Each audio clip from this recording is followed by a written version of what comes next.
Hi guys! Today I'm back with one of my women's wrestling specials, and this time around I'm taking a closer look at Bambi, Selina Majors.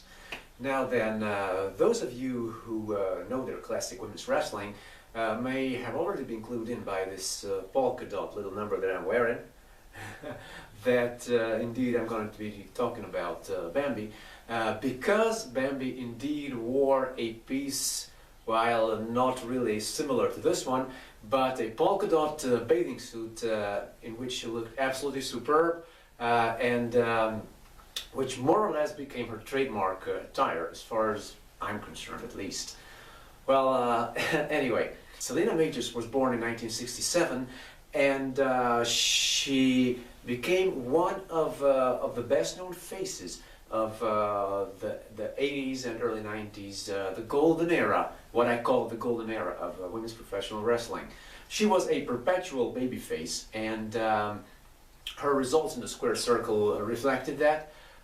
She had quite a bit of success, beating names like Judy Martin regularly, and feuding with Medusa Feud, Candy Divine, and other high-profile female professional wrestlers of that era.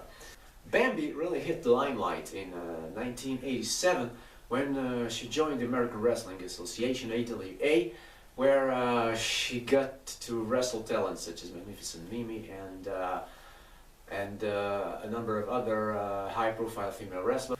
It was there that she started feuding with Medusa Feud.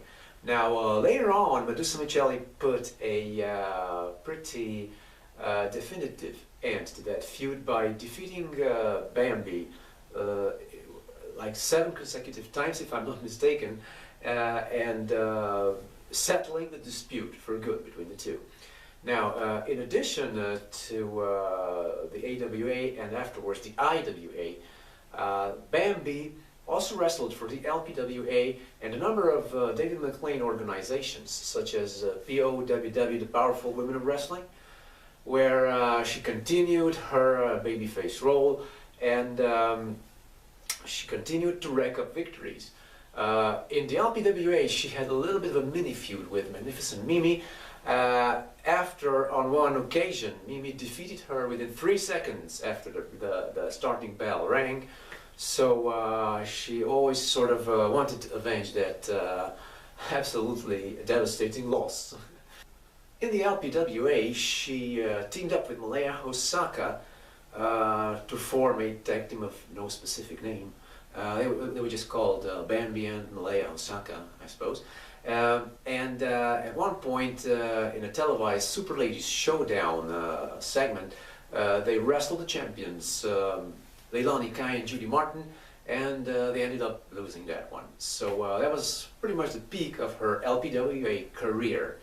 In addition to that, she feuded with Peggy Lee Leather.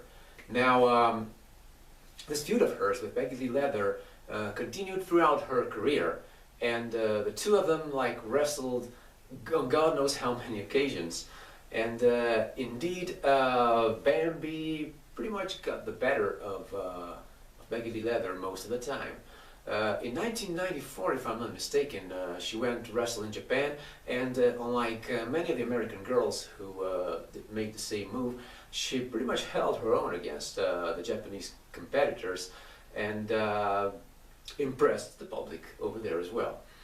In 2000, she joined David McLean's WOW, Women of Wrestling, where her feud with Peggy Lee Leather continued. Now, Peggy Lee was wrestling under the name Thug in that promotion, and yeah, the two of them put on some pretty great matches back in that promotion as well, which was David McLean's swan song, if I'm not mistaken, his last ever attempt to launch a women's only professional wrestling promotion.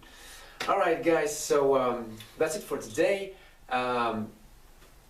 This was Bambi, one of the wrestlers that I personally have found physically most impressive of that era, which was rife with with the woman next door types. Bambi sort of stood out though not quite by as much as Magnificent Mimi, but she was still very impressive, and she had moves in that ring, definitely, and her polka dot bathing suit, she filled that one out to perfection. Alright guys, so that's it for today. If you liked the video, click the like button below. Follow me on here, follow me on Facebook, on Instagram, and you know, look me up on social media in general. That's it for today. See you!